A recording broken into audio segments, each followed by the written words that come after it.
Hello everybody, it's John Bishop, Living and Learning Channel. Today I'm going to take this horseman and I'm going to carve a sail needle.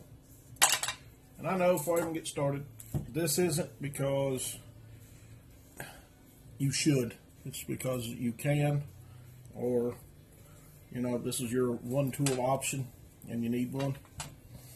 So this is the only piece of scrap that I had, by the way.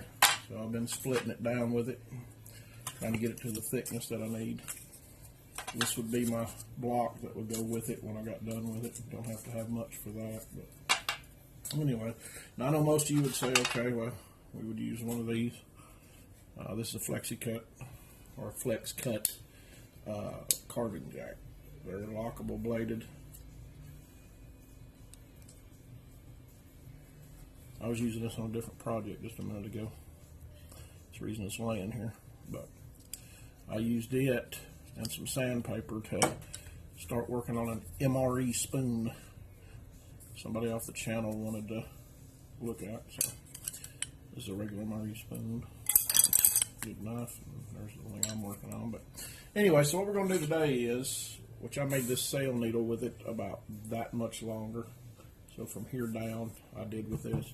What we're going to do today is I'm going to try and make this entire shuttle for running your, making a net. So we're going to cut it down to about,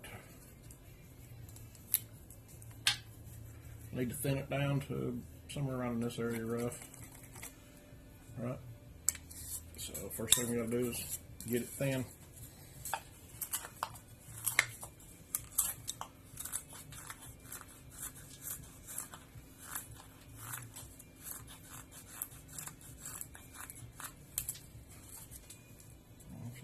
Edge in it.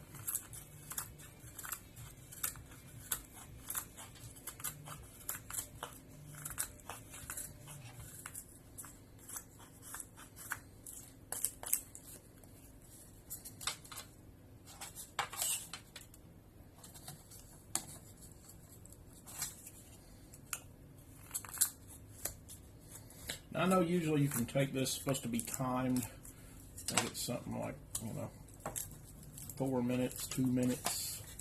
They're real weird numbers that people can hack these things out at. I'm not in a rush, so I'm not here to tell you that I'm going to make it under the mark that somebody else has put out, but I'm going to see if it's possible to do something with this monster. She's a big knife, I'll give you that. And I'll tell you what, Davey, you did a great job on this thing. I'm just telling you right now, she can cut.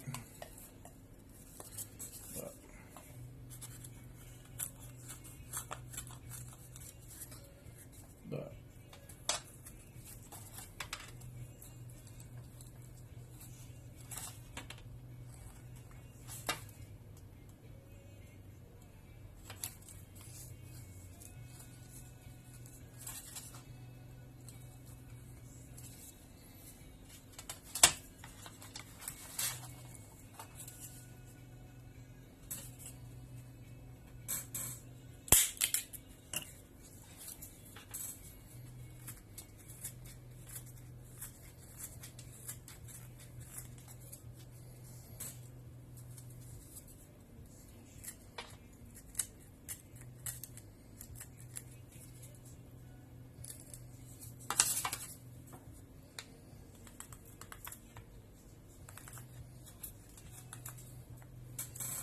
make sure I keep that on camera. I have a tendency to just wallow everywhere because I'm not used to being filmed. Okay, so y'all just have to kind of bear with me on that one.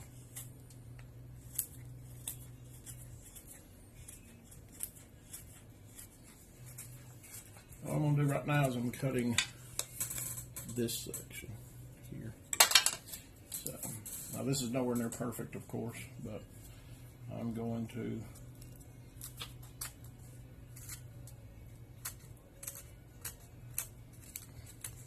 see what I can and can't do with it. And it seems like I'm going to have to completely cut that end off. I know.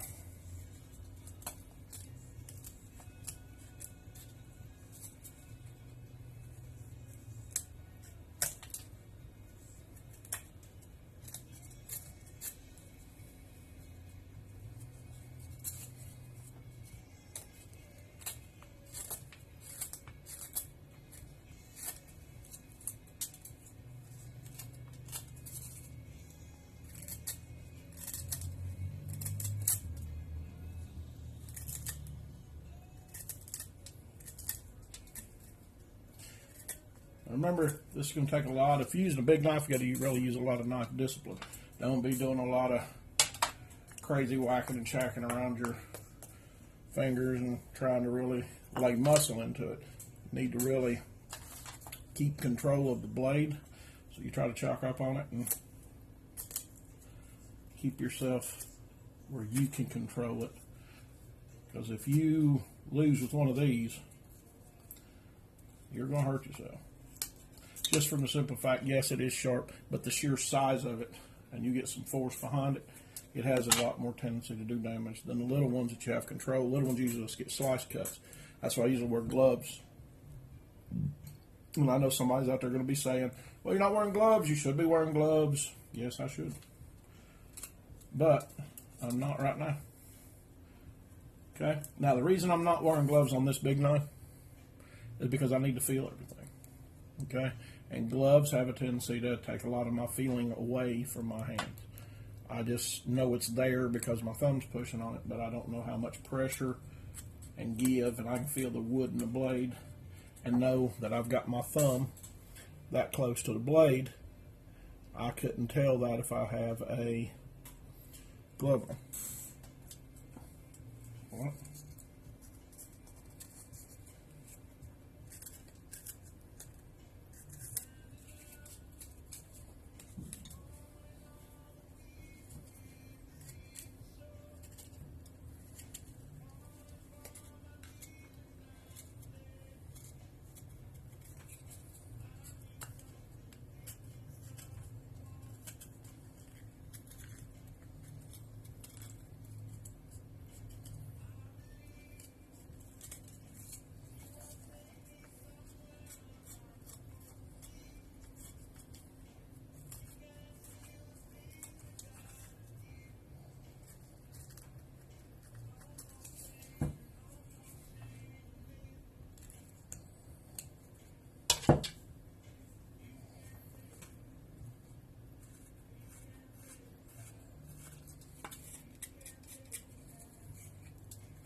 now, I hope y'all understand that I'm not going to do a lot of talking, okay?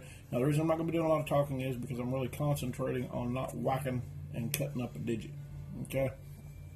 So I'm paying pretty close attention, and I know if I pull myself away and start talking, then I'm going to have a tendency to whack something. So I'll try to do when I can when I'm doing things that I know I've got control of the blade with. I'll try to be a little more talkative. Right now, so we've got to start in the back. Now, granted, that's not very pretty, but if we've got to start in the back, looks like we're going to be a little shorter. So it'll be pretty simple. We'll just come up, touch the edge, and that's to give me an outline so I know what I'm doing with it. Right.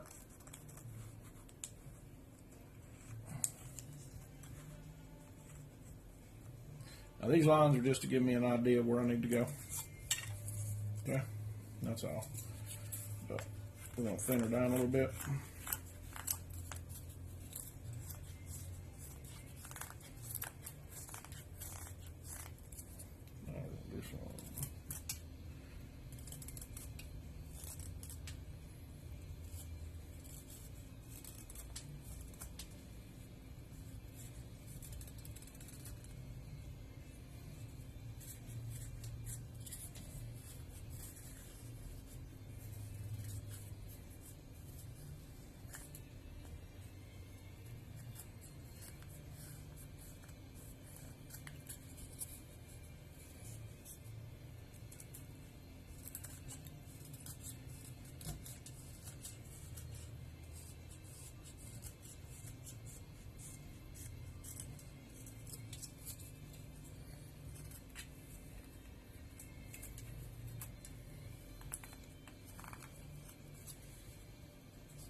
So we got the general outline shape of it.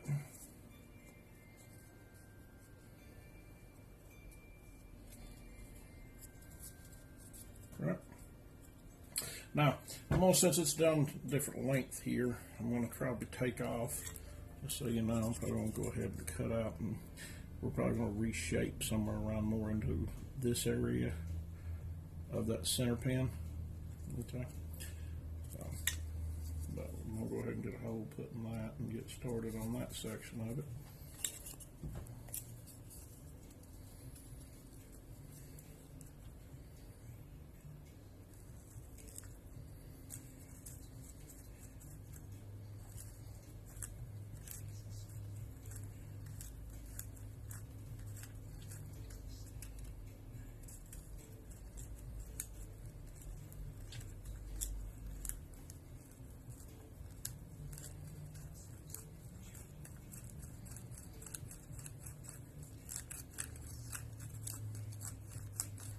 Once you do the other side, which I'm almost there, I got a little bit of a hole to hook onto. Put that point back in there and go with the other way. Get us a hole open in it. That 90-degree spine, that works pretty good on both ends. Not only strike the ferrocerium rod and all that good stuff, but it also will grab that edge, because it's got a sharp little edge on it. This little section there is pretty sharp. Okay, so let's see where we're at here. You see how good you can tell, but we've started a good little hole in it. And what I'll do is, I don't want to scrape against this, right? I need another piece of wood here, but I do not have it. I'm very limited on that. I've not been out to get any. I've had too much running to do and working and, you know, life. If I could spend some time out in the woods every day, that'd be great, but like everybody else, I got to work a friggin' job, and, you know, I was born pretty instead of rich, so anyways, let's get back at work. So what we're going to do is we're just going to trace these lines down. I don't know if you can see that. Get close enough to it to know what I'm doing. Until I'm not running it out with one of my other blades and trying to pawn work off as I'm not doing it. Right?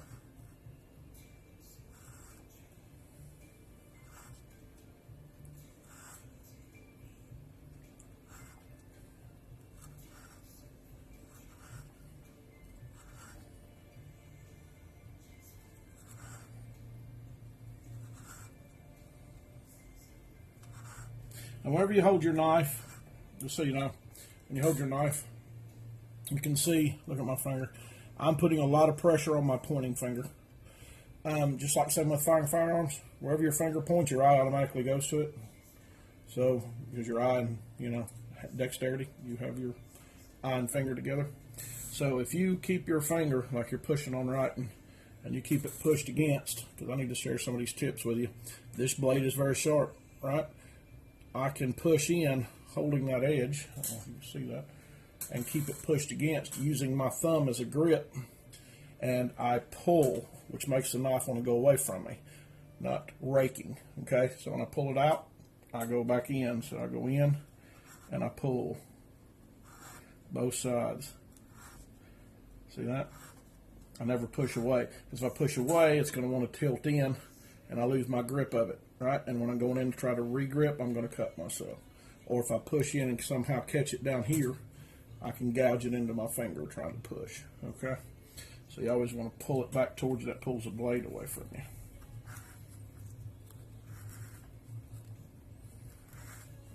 Okay, we're getting there.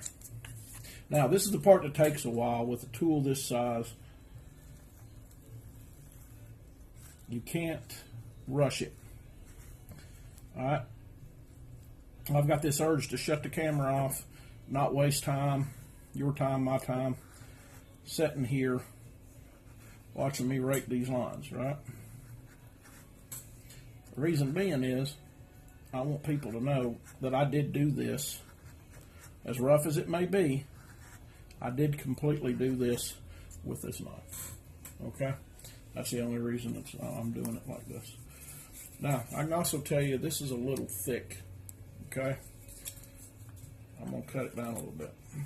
Now, what's good about that is when I cut it down, if you've started your grooves in good, you'll cut into them. Because remember, this ain't about making a log. You know, you just need something to hold it. You're not doing no hard, heavy work with this. You know, you don't want it so thin that it just breaks. But also, on the other hand, you don't need it so thick that you can't work with it and it's just super heavy, right?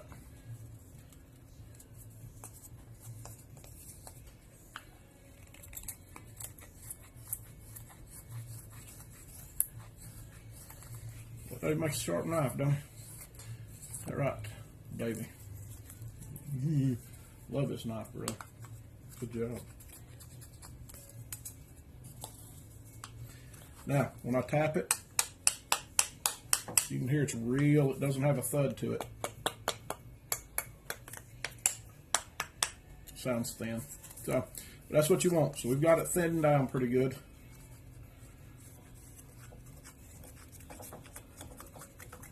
Alright. I'll put it back down on this lumber and we'll do a little bit more cutting, try to make it through. Okay, so bear with me.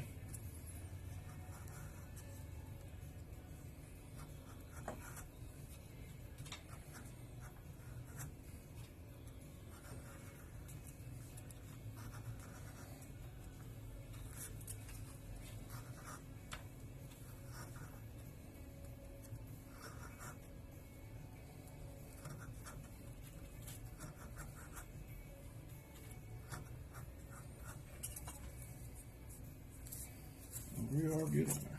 It's going to be a little time to get through it, but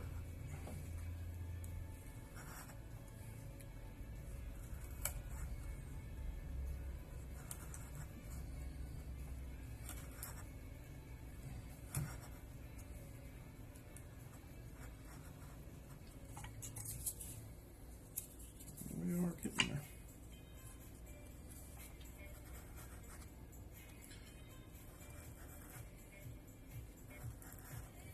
I'm going to put a little bit of an angle on this just to relieve a little bit of pressure. What I don't want to do, okay, is there's a hole starting. I don't know if I can see that. I'm trying to lift the back of the camera in this at the same time.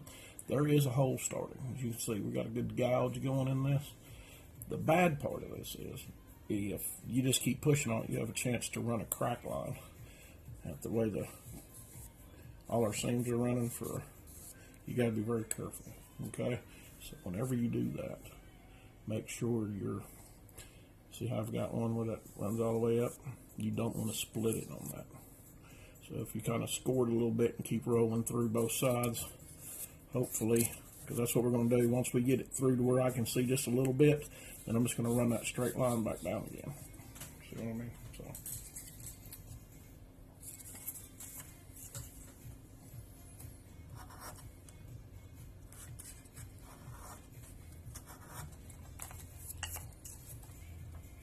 Something to hold on to over here.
So I've got that end started, as you can see. I've got a hole bored through it.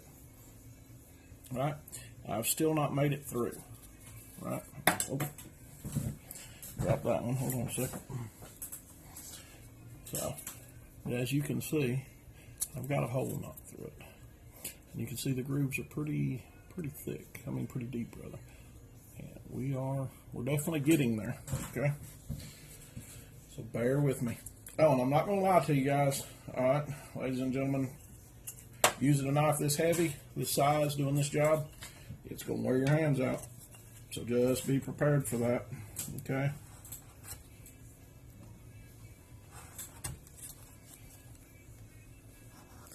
Now, people ask, say, could you have a one-tool option with a big knife? Yes, you can. You can have one-tool option and know your limitations. You gotta understand that. You know, you can't look at somebody and say, I can do everything, you know, because it's hard. I ain't gonna lie, it is. That's why a lot of people carry companion knives and pocket knives, and that's what I do. right? And this knife is great by itself. Don't get me wrong, it is. Okay, but put this with like this, or even another neck knife kind of thing. You're starting to really build up. So I know a lot of people say, "I want to carry one tool in the field." I agree with you. I just want to carry one tool in the field. Weight equals pain, right? So, but it's hard to do the finite small jobs that you want to do in bushcrafting, woodsman skills with a huge knife, you know, a large knife, not huge, but a large knife. Just because you have that limitation, right?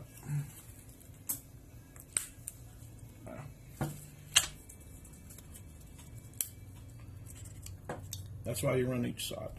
See that? You just shove it down enough, and then what happens is it gets weak at the end and you snap it off, right? So, do the same thing on the other side.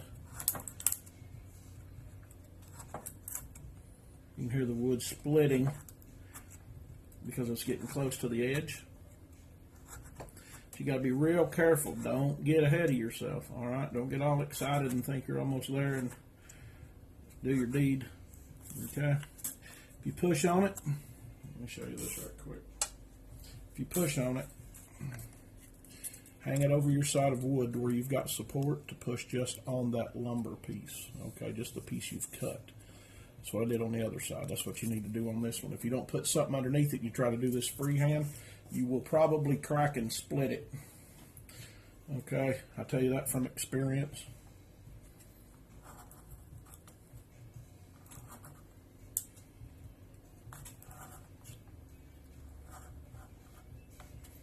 And there is nothing like getting this far into a project and it breaking out on you.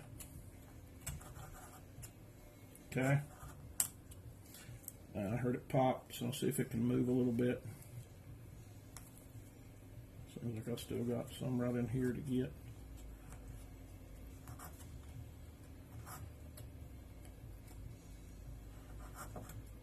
Okay.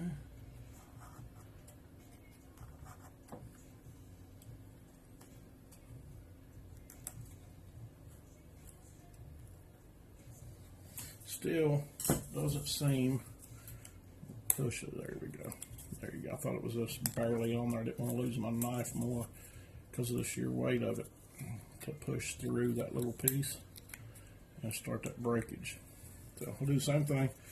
We'll hold down on it.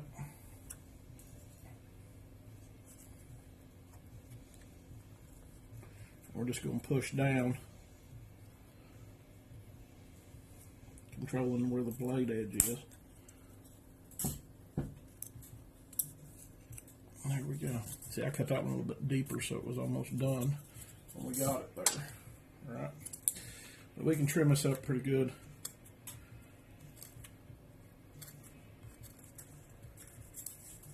Now this is where you're going to have to understand, don't get in a rush. Okay, just because you're this close. We know that there's a little work to do, a lot of trimming to do. All right. You want to make sure your edges are going to be trimmed and make it to where you can get. I'll have to trim that up. Let me get inside here. Forgot I can't get close. What I wanted to do was pull this in close so I could control this and move this around it. But trying to stay in front of the camera with both hands so you can see exactly what I'm doing with this. All right. I ain't gonna lie, it's a little on the rough side. Okay. For me, I want to pull things in so I can control the blade, so I can control that, you know, the knife itself, and know where everything is. And if I got better control close in, I can push the part away from me instead of trying to use the edge and push the part. Okay. And like everybody knows how to sew one of these. If you don't, you can look them up. But all over YouTube on how to do this. And I'm going to trim that edge out.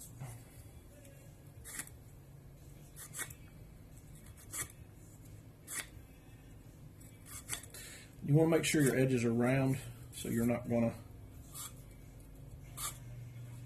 snag your line when you're running it through. Okay, now I'm going to have to clean this little edge up and get this part done. So give me just a second here, so that way I've got a equal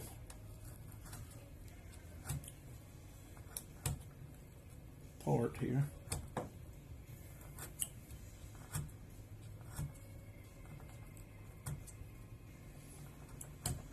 Because I definitely don't want to rush through it.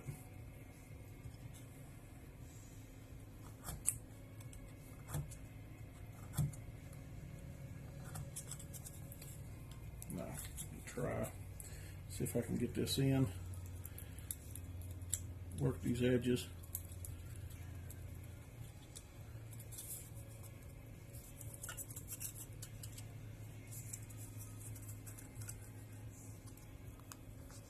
Nope, she's not ready. She's still locked in pretty tight, so.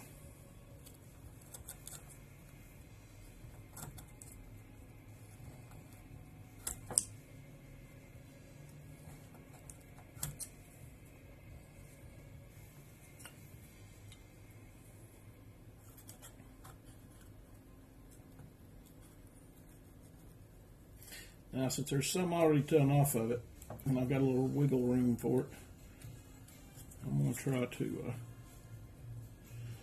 give this the push that it needs.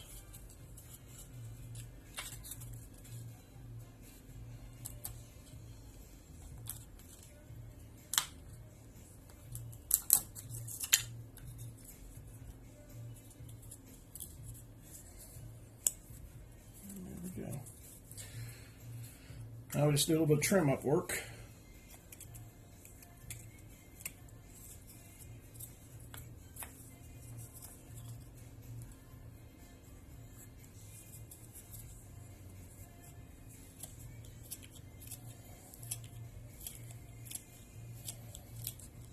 You guys can see that, sorry.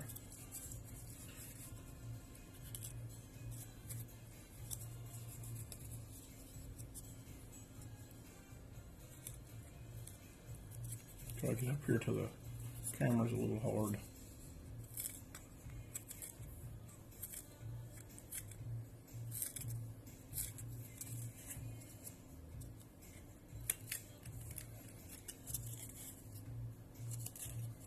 I don't know how long I've been doing it this. Let me see if I can see the camera. 30-minute video.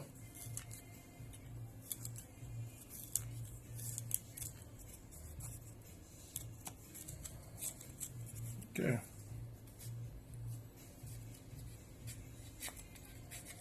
Use that 90-degree spine, try to smooth them edges out a little bit. Hold on a second.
Okay, now, this is nowhere near the greatest work I've ever done, okay? I did this to show that you can, with patience and a little effort, you can smooth out, make your lines, and do what you need with a large knife to make a sail needle. I mean a sail needle, a net needle. Okay. Now what I would do is I'd smooth this out. I'd run some wood inside of it.